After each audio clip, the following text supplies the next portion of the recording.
ने बड़े कमाल की बात कही है कि हमारी प्रॉपर्टी के हकदार तो कई लोग हो सकते हैं, लेकिन अपने कर्मों के हकदार हम स्वयं होते हैं। राधे राधे सभी को, जय श्री कृष्णा। मैं अंजू यादव आज आपको एक छोटी सी स्टोरी सुनाती हूँ। एक बाबा जी होते हैं जो अपने आश्रम से भिक्षा मांगने के लिए शहर की तरफ चलते हैं, जा रहे होते हैं।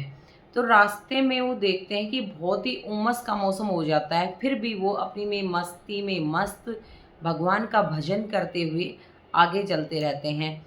और वो शहर पहुंचते हैं, वहाँ पे बारिश होने लग जाती है और बारिश में भी भीगते हुए भगवान का भजन करते हुए एक जगह वो खड़े हो जाते हैं और वहाँ पे भी वो भगवान का भजन करते रहते हैं। अब सामने उसको एक होटल होता है, वो दिखाई देता है। उसमें गरम गरम जलेबी और समोसे बनते रहते हैं। अब बाबा जी ने कुछ खाया नहीं था, तो उसको भूख भी लगी थी और ऐसे मौसम में देख के उसके मुंह में पानी आने लग जाता है। लेकिन वो कहता है कि मैं कैसे इससे सीधा जाके मांग लूँ कि मुझे ये चाहिए और मुझे खाना है, भिक्षा के रूप में मैं मांग लूँ। तो वो होटल वाला उसको देखता है कि बाबा जी शायद उनको कोई भिक्षा नहीं मिली है, वो भूखे लगते हैं और वो बुलाते हैं कि बाबा जी आओ, प्रसाद पालो, गरम गरम जलेबियाँ और समोसे खाओ।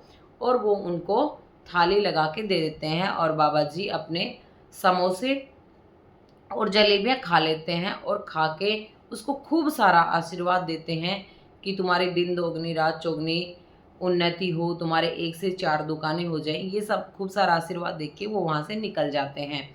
अब बारिश रुक चुकी होती है और वो अपने मस्ती में मस्त हुए भगवान का भजन करते हुए चलते रहते हैं।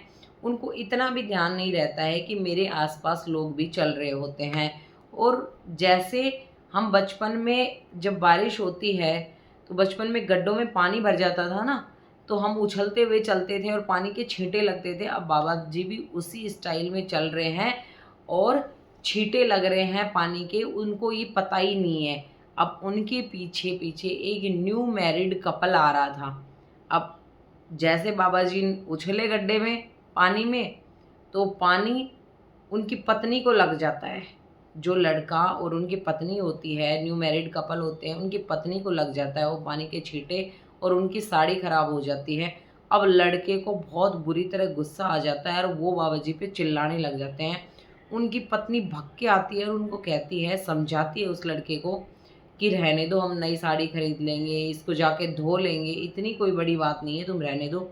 लेकिन वह लड़का जो होता है वो कुछ भी समझने को तैयार नहीं होता है और उसको बहुत गुस्सा आ जाता है और वो उसको एक थप्पड़ मार देता है बाबा जी को।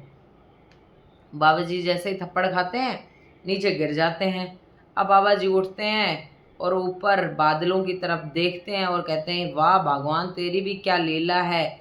कभी गरम गरम जलेबियाँ, कभी गरम गरम समोसे और अब गरम गरम थप्पड़ रसीद करवा रहे हो, क्या बात है, आपकी लीला आप ही जानो। वो ऐसा कहते हुए वहाँ से उठ के और चुपचाप वहाँ से निकल देते हैं और वो लड़के को कुछ भी नहीं कहते हैं। अब बारिश का मौसम तो हो ही रखा था, बारिश भी हुई थी। अब वो लड़के और वो वाइफ़ होती है उनकी, वो आगे-आगे चलते हैं, बाबा जी उनके पीछे-पीछे चलते हैं। उनका जो घर होता है वो थोड़े ऊँचाई पे होता है। अब सीढ़ियाँ गीली हो चुकी हैं, उनको सीढ़ियाँ चढ़ के जाना है।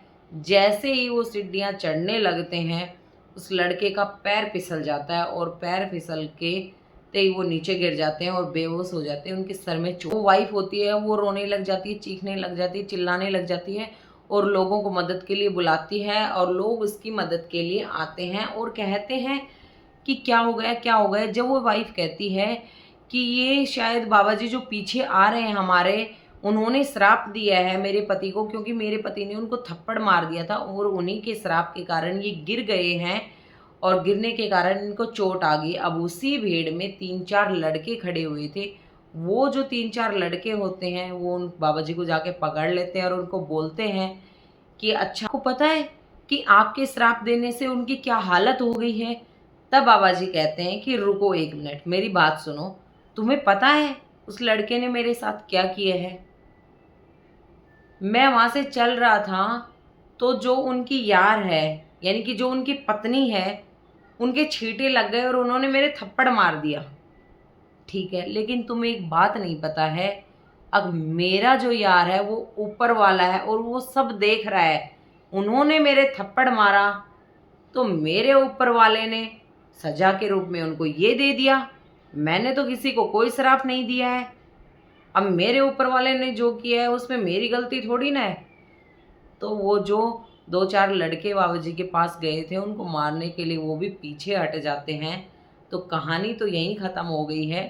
लेकिन इस कहानी से हमें ये सीख मिलती है कि हमें भगवान पे भरोसा होना चाहिए, पक्का और अटूट विश्वास होना चाहिए।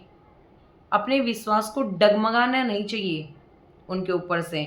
तो जिस तरह बाबा जी ने का अपने भगवान पे भरोसा था कि मेरे यार मेरे लिए जो करेगा वो अच्छा करेगा, ऊपर वाला है मेरे लिए, ठीक है। तो उनका विश्वास नहीं डगमगाया कि जो सज़ा देगा वही देगा, और उन्होंने दी। तो कर्म हमेशा वापस लौट के आते हैं। कर्म जब सजा देते हैं ना, तो अपने आप सजाएं मिल जाती है, किसी को देने की ज़रूरत नहीं पड़ती है। तो भरोसा ऊपर वाले पे रखो, कभी भी गलत कर्म मत करो, क्योंकि अपनी बारी का इंतज़ार गलत करके होना चाहिए कि हमारे पास वो कर्म लौट के आएंगे, हमें ज़रूर ढूंढ लेंगे।